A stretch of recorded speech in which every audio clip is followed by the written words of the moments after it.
அவ்வளோ வெடிப்பொருட்களை ஒரு காரில் கொண்டு வந்திருக்கான் அப்படின்னா இப்போ பாருங்கள், பாண்டிச்சேரியிலேருந்து ஒரு 4 குவார்டர் பாட்டில் கொண்டு வர முடியல.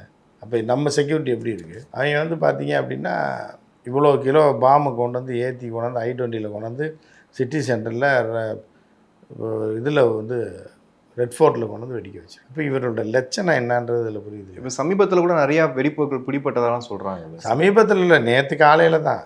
நேற்று காலையில் பஞ்சாப் இதில் ஹரியானா பக்கத்தில் ஒரு பையன் மெடிக்கல் ஸ்டூடெண்ட்டு, அவன் போய் செக் பண்ணி 350 கிலோ 345 கிலோ வெடிபொருள் இருந்திருக்கு. RDX கிடையாது, வெடிபொருள் இருந்திருக்கு. AK-47 இருந்திருக்கு, சைனா பிஸ்டல் இருந்திருக்கு, புல்லட்ஸ் இருந்திருக்கு, பிடிச்சிருக்காங்க காலையில். ஆனால் அவன் யாருன்னு சொல்ல மாட்டாங்க, மெடிக்கல் ஸ்டூடெண்ட்றாங்க. அது அப்படியே அமுக்கமாக இருக்குது. அன்றைக்கி சாயந்தரமே குண்டு வெடிச்சிருக்கு. இது என்ன உள்ளுக்குள்ளே என்ன மர்மம் இருக்குன்னே தெரியல. இப்போ மோடி அவர்கள் கனத்த இதயத்தோட அவர் எப்போவுமே கனத்த இதயத்தோடு தானே இருப்பார். அவர் என்றைக்கு இந்திய மக்களுக்காக பாடுபடக்கூடிய ஒரே தலைவன் அவர் தானே. ஒரு தேசபக்தர், தேச மக்களை பாதுகாக்கிறேன்னு இல்லை. இப்போ அந்த களத்தில் பிரதமர் இருப்பார், அதுக்கான விஷயத்தை அவர் ஏற்றுப்பார் அப்படிங்கிற மாதிரிலாம் யோசிக்கும் போது பூடான் போயிட்டு ஒரு அறிக்கையை கொடுத்துருக்காரு சார். ஆமாம், பூட்டான் போகும்போது அவர் டக்குன்னு இதுக்காக திருப்பி வர முடியாது. ஏற்கனவே திருப்பி வந்து தான் தாக்குதல் நடத்தினால பாகிஸ்தான் மேலே 10 நாள் கழிச்சு.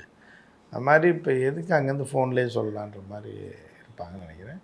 பூட்டான் ஏதோ அர்ஜென்ட் வேலையாக போயிருப்பார். ஏதோ ஒரு ராஜதந்திர ரீதியில் அவர் வேறு ஏதாவது பிளான் பண்ணுவார்.